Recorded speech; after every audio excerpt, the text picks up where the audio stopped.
Osama bin Laden নামটির সাথে ছোট বড় প্রায় সকলেই পরিচিত। এক কথায় শক লাগিয়ে দেবার মতো একটি নাম। একসময় মোস্ট ওয়ান্টেড একটি সন্ত্রাসবাদীর নাম শুনলে পিলে চমকে ওঠে অনেকেরই। ওসামা বিন মোহাম্মদ বিন আওয়াদ বিন লাদেন জন্মগ্রহণ করেন সৌদি আরবে। তিনি ছিলেন জঙ্গি গোষ্ঠী আল কায়েদার প্রতিষ্ঠাতা।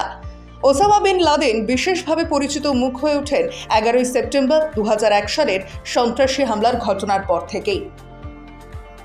লাদেন অন্য কয়েকজন ইসলামী জঙ্গির সাথেও হাত মিলিয়েছেন। তিনি 1996 সালে একটি এবং 1999 সালে অপর একটি ফতোয়া জারি করেন। তার ফতোয়াটি ছিল ধর্মপ্রাণ মুসলিমদের উচিত মার্কিন সামরিক ও বেসামরিক উভয়কেই হত্যা করা, যতক্ষণ না যুক্তরাষ্ট্র ইসরায়েলের প্রতি সব সহায়তা বন্ধ করছে এবং সব মুসলিম দেশ থেকে সামরিক শক্তি অপসারণ করছে। লাদেনের মা আলিয়া ঘানেম প্রথমবার সংবাদ মাধ্যমে নিজের ছেলের বিষয়ে মুখ খোলেন লাদেনের মৃত্যুর পর। ব্রিটিশ সংবাদ মাধ্যমের সঙ্গে আলাপচারিতায় মা আলিয়া দেবী তার ছেলের সম্পর্কে বেশ কিছু অজানা তথ্য জানান। তার বর্ণনায় উঠে আসে না জানা অনেক ছবি। লাদেনের সিরিয়ায় কাটানো শৈশব থেকে শুরু করে আফগানিস্তানে সোভিয়েত রাশিয়ার বিরুদ্ধে তার মুজাহিদ জীবনের চিত্র উঠে আসে তার বর্ণনায়। দ্য গার্ডিয়ানে প্রকাশিত হওয়া প্রতিবেদনে উঠে এসেছে সৌদি আরবের আর্থসামাজিক ও ধর্মীয় পরিস্থিতির মধ্যে ওসামা বিন লাদেনের উগ্রবাদের জড়িয়ে পড়ার কাহিনী। আলিয়া ঘানেম 1950 দশকের মাঝামাঝি সময় সৌদি আরবে আসেন এবং 1956 সালে রিয়াদে জন্ম হয় লাদেনের। এর 3 বছর পর তার স্বামীর সাথে বিচ্ছেদ হয়। তারপরে তিনি আবারও বিয়ে করেন লাদেন সাম্রাজ্যের এক প্রশাসনিক কর্মকর্তা আল আত্তাসকে। এর পাশাপাশি তিনি জানান ওসামার বাবা ছিলেন 54 সন্তানের জনক এবং তার স্ত্রী ছিলেন 11 জন। ওসামার মা জানান ওসামা যাদের সঙ্গে মিশেছিল তাদের মধ্যে একজন ছিল মুসলিম ব্রাদারহুডের অন্যতম সদস্য আবদুল্লাহ আজম। কিন্তু কিছু সময় পরে সৌদি আরব থেকে নির্বাসিত করা হয় ওই ব্যক্তিকে। কিন্তু ততদিনে এই ব্যক্তি ওসামার আধ্যাত্মিক পরামর্শক হয়ে উঠেছিলেন।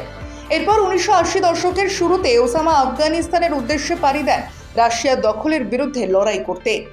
আলিয়া দেবী তার পুত্র ওসামা বিন লাদেন যে একসময় জঙ্গি হয়ে উঠতে পারে কখনো এমন আশঙ্কা করেছিলেন কিনা প্রশ্নের জবাবে বলেন, তার মাথায় এটা কখনো আসেনি।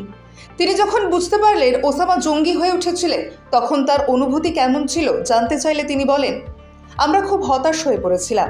ওসামার মা জানান 1999 সালে পরিবারের লোকজনের সাথে ওসামার সর্বশেষ সাক্ষাৎ হয় কান্দাহারের কাছে একটি ঘাঁটিতে। সেখানে পরিবারের সদস্যরা দুবার গিয়েছিলেন। ওসামার সৎ ভাই আহমেদ বলেন, ওসামার জঙ্গি জীবনে প্রত্যক্ষদর্শী ছিলেন না তাদের মা। 9/11 হামলার 17 বছর পরও ওসামা হামলায় জড়িত এ কথা মেনে নিতে পারেননি মা। এছাড়াও আহমেদ জানান মা তাকে খুব ভালোবাসতেন এবং তাকে কখনো দায়ী করতে চান না। তিনি পরিস্থিতিকে দায়ী করতে চান। তিনি শুধু ছেলের ভালো দিক সম্পর্কে জানেন। আমরা সব দিক দেখেছি, কিন্তু তিনি তার জিহাদি দিক সম্পর্কে কিছু জানেন না। আহমেদ বলেন, নিউ ইয়র্ক থেকে প্রথম যখন হামলার খবর শুনি আমি খুব আঘাত পাই, স্তব্ধ হয়ে যাই। খুব অদ্ভুত ধরনের অনুভূতি ছিল। আমরা শুরু থেকেই প্রথম 48 ঘন্টার মধ্যেই জানতাম হামলায় ওসামা জড়িত। ছোট থেকে বড় সবাই লজ্জিত ছিলাম। আমরা সবাই জানতাম আমাদের ভয়াবহ পরিস্থিতির মধ্যে দিয়ে যেতে হবে এবার। সব দেশ থেকে পরিবারের সদস্যরা সৌদি আরবে চলে এলো। এই ছিল লাদেনের কাহিনী।